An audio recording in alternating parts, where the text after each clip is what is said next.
Assalamualaikum warahmatullahi wabarakatuh. Halo anak-anak. Nah, bagaimana kabarnya hari ini? Semoga kalian semua sehat selalu dan harus tetap semangat ya, meskipun pembelajaran kali ini kita menggunakan daring. Nah, meskipun pembelajaran kita di rumah masing-masing, namun kalian harus tetap melaksanakan sholat duha ya. Kemudian kalian juga harus mengaji dan murojaah hafalan di rumah bersama ayah dan bunda ya.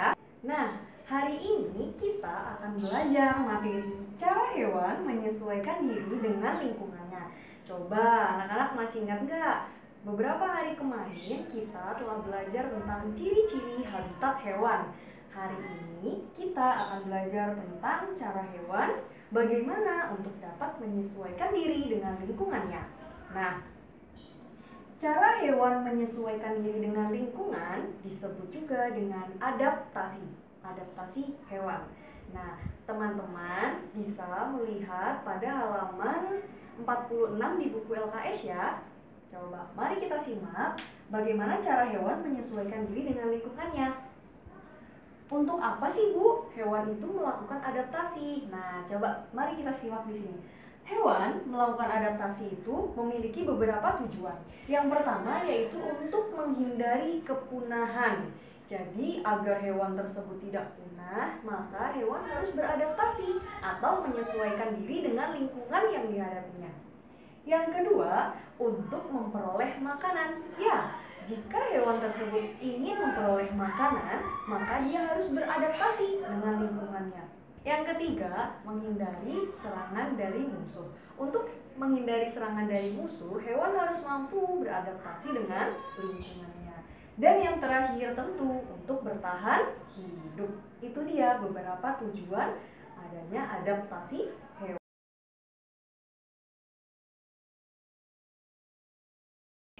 Coba dipahami baik-baik ya adaptasi hewan. Jadi adaptasi itu bagaimana cara hewan untuk dapat menyesuaikan dirinya dengan lingkungan. Kemudian ada apa saja sih Bu macam-macam adaptasi hewan itu? Nah, macam-macam adaptasi hewan yang pertama akan kita bahas di sini ada autotomi. Apa itu autotomi?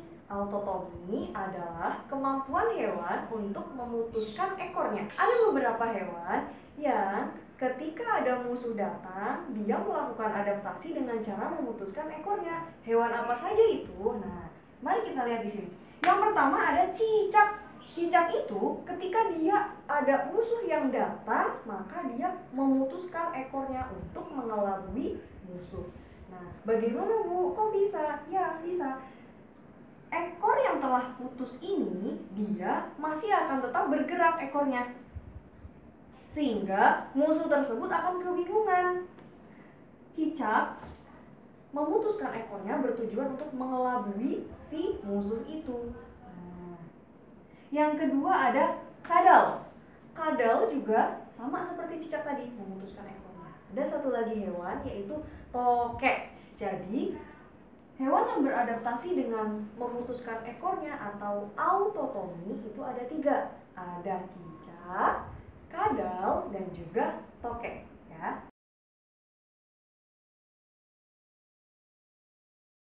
Kemudian yang kedua itu ada ekolokasi. Apa itu ekolokasi?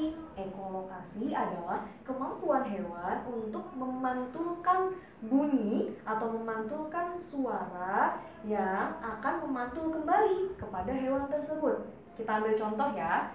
Hewan yang memiliki kemampuan beradaptasi ekolokasi itu diantaranya ada kelelawar dan lumba-lumba.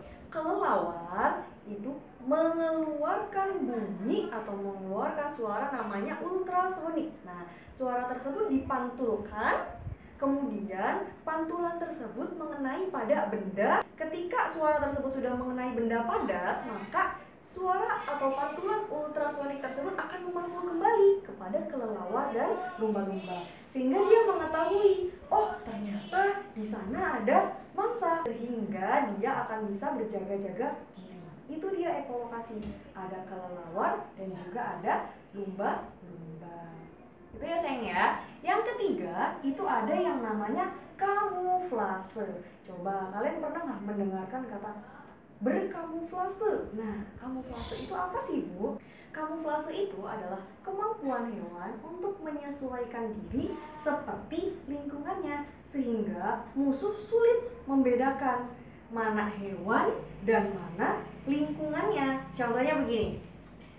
Hewan yang beradaptasi dengan cara kamuflase, di sini Ibu kasih contoh yang namanya kupu-kupu daun mati. Maksudnya apa, Bu? Ya, hewannya namanya kupu-kupu daun mati. Nih, sayap kupu-kupunya itu berbentuk seperti daun yang sudah kering atau daun yang sudah mati, sehingga ketika ada musuh yang datang, kupu-kupu ini akan mendekati daun-daun yang sudah kering atau mati. Dengan tujuan apa, Bu? Ya, dengan tujuan untuk mengelabui si musuh itu. Loh, mana kupu-kupu, mana daun yang mati ya? Karena bentuknya kan sama saja, mirip ya sayang ya. Nah, maka dari itu berkamuflase seperti daun yang sudah mati, makanya dinamakan kupu-kupu daun mati. Yang kedua, hewan yang beradaptasi dengan cara kamuflase yaitu tokek ekor daun. Ya, namanya tokek ekor daun. Maksudnya bagaimana, Bu? Tokek ekor daun itu adalah seekor tokek yang memiliki ekor berbentuk daun. Nih, kalau kita lihat daunnya ini seperti daun kering. Si tokeknya ini menempel pada tumbuhan, sehingga ketika ada musuh yang melihatnya, si musuh tersebut kebingungan. Dia mirip tokek, tapi kok mirip daun juga ya? Nah, itu dia mengelabui musuhnya dengan cara seperti itu, sehingga dinamakan kamuflase, berkamuflase. Yang ketiga, ada yang namanya ulat kamen baron. Ibu ulang ya, ulat kamen baron. Nah, ini dia. Kalian pernah dengar nggak nama ulat ini? Ulat ini bentuknya itu mirip sekali dengan daun yang berwarna hijau ya pastinya. Kita lihat di sini. Ulat ini melakukan kamuflase atau berkamuflase dengan cara menempelkan tubuhnya pada daun, sehingga si musuh akan kebingungan karena tidak menemukan si ulat tersebut, padahal ulatnya ada pada daun. Itu dia, berkamuflase. Jadi Ibu ulangi lagi sayang, kalau yang namanya berkamuflase itu kemampuan hewan untuk menyesuaikan diri dengan cara sama dengan lingkungannya. Seperti itu.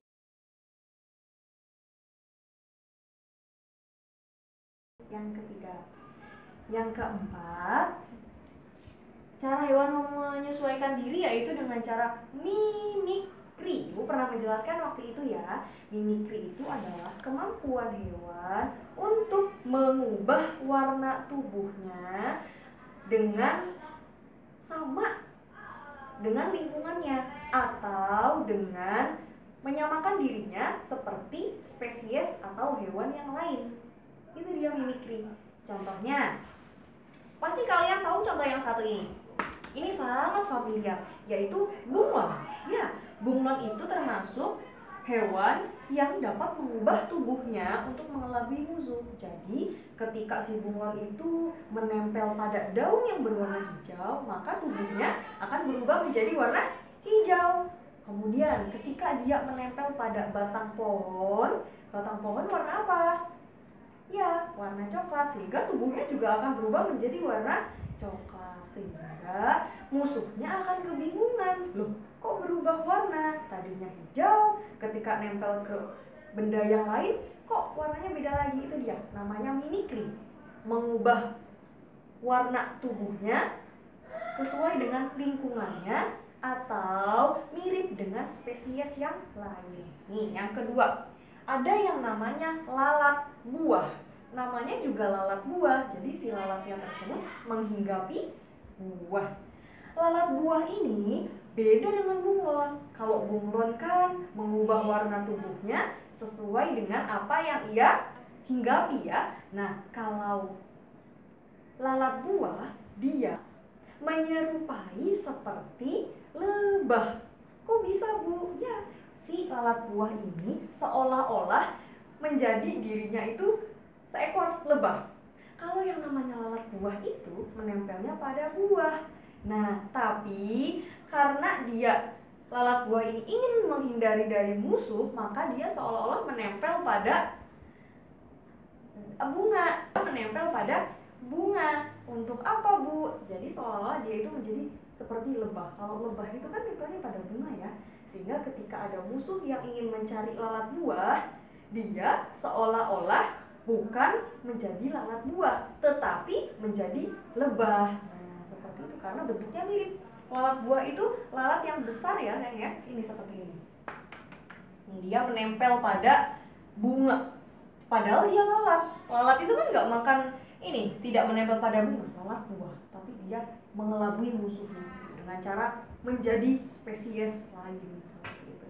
Nah, contoh yang ketiga, ini ada yang namanya laba-laba yang menyerupai atau yang meniru semut. Ya, seekor laba-laba, tapi dia menyerupai semut. Kok bisa, Bu? Ya, seperti ini. Kalau misalnya bisa kita bandingkan, yang atas ini adalah semut. Yang kedua ini, yang di bawah adalah laba. Laba-labanya berwarna cerah ya, bukan laba-laba yang gelap. Nah, dia menyerupai seperti semut untuk mengelabui musuhnya. Jadi ketika ada musuh yang ingin mencari laba-laba, dia langsung mengubah diri yang menjadi spesies lain, yaitu semut. Secara visual atau secara gambar ini berbeda ya, sayang ya. Tuh, kalau semut dia bentuknya kakinya itu pendek, tapi kalau laba-laba dia kakinya itu menekuk sehingga menyerupai semut. Karena warnanya mirip sehingga dia menyerupai atau meniru seperti semut. Itu dia hewan yang beradaptasi dengan cara autotomi, ekolokasi, kamuflase, dan mimikri. Nah, Ibu punya contoh yang lain. Contoh lain hewan beradaptasi dengan lingkungannya. Yang pertama, coba semua perhatikan ke sini ya. Yang pertama ada kalajengking. Kalian pernah lihat kalajengking? Nah, kalajengking itu merupakan hewan yang sangat berbahaya. Kan kecil, Bu. Ya, meskipun hewannya kecil, tetapi dia memiliki sengatan ini. Sengatan yang sangat berbahaya karena memiliki racun. Ini nih, sengatannya itu berada di ekornya. Ini dia. Di sini. Makanya ketika kita melihat atau menemukan kalajengking, sebisa mungkin jangan dekat-dekat ya sayangnya, karena dia itu memiliki sengatan yang sangat berbahaya. Itu dia cara dia beradaptasi dengan lingkungan. Ketika ada musuh yang datang, maka dia akan mengeluarkan tuh menyengat melalui ekornya. Yang kedua itu ada yang namanya landak. Nah, kalian pasti tahu ya landak ya. Landak itu beradaptasi dengan cara mengeluarkan duri-duri yang ada pada tubuhnya. Nih, durinya ini sangat tajam. Jadi, sapi landak dengan tujuan untuk mengambilnya atau berburu segala macam, dia akan mengeluarkan duri-durinya untuk melindungi dirinya agar tidak diserang oleh musuh atau agar dapat bertahan hidup. Itu dia. Landak beradaptasi dengan memiliki duri. Yang selanjutnya yaitu ada yang namanya ikan buntal. Wah, kalian tahu nggak nih ikan buntal? Nah, ikan buntal itu bentuknya seperti apa ya? Menggembung dia ya. Nih, kita bisa lihat di sini. Ikannya menggembung, kemudian dia bisa mengeluarkan duri tuh. Ikannya bisa mengeluarkan duri ketika ada musuh yang mendatanginya. Dia akan mengeluarkan tubuhnya itu akan mengeluarkan duri. Nah, tubuhnya itu akan mengeluarkan duri. Ini durinya. Selanjutnya ada yang namanya siput. Wah, kalau kalian suka menonton SpongeBob, pasti kalian tahu ya siput itu bentuknya seperti itu ya. Nah, ya, siput Dia melindungi dirinya untuk dapat bertahan hidup dengan cara apa, Bu? Dengan cara mengumpat atau masuk ke dalam cangkangnya. Ya, siput itu punya cangkang. Ketika ada musuh yang datang, dia langsung masuk ke dalam cangkangnya untuk melindungi diri. Sehingga musuh mengira bahwa siputnya tidak ada, hanya cangkangnya saja. Padahal dia ada di dalam cangkangnya. Selain siput, ada juga kura-kura. Ya, kura-kura juga sama. Nah, yang terakhir, Ibu punya contoh walang sangit. Kalian pernah dengar walang sangit? Walang sangit itu belalang, tetapi dia memiliki atau menyesuaikan diri dengan lingkungannya itu dengan cara mengeluarkan bau yang sangat menyengat. Ya, baunya itu sangat menyengat untuk apa, Bu? Untuk bertahan hidup dan menghindari dari serangan musuh. Jadi ketika ada musuh yang datang, musuhnya itu pasti akan merasa bau karena baunya dikeluarkan dari si walang sangit ini. Nah, itu dia anak-anak beberapa contoh hewan yang beradaptasi dengan lingkungannya. Perlu kalian ketahui bahwa hewan yang dapat bertahan hidup itu bukanlah hewan yang kuat. Bukanlah hewan yang memiliki kuku tajam, bukan. Tetapi apa, Bu? Tetapi hewan yang dapat beradaptasi dengan lingkungan sekitarnya. Itu dia yang dapat Ibu sampaikan. Semoga dapat bermanfaat. Jangan lupa setelah ini nanti akan Ibu beri soal berupa pertanyaan yang harus anak-anak jawab. Tetap semangat. Semoga semuanya selalu diberikan kesehatan.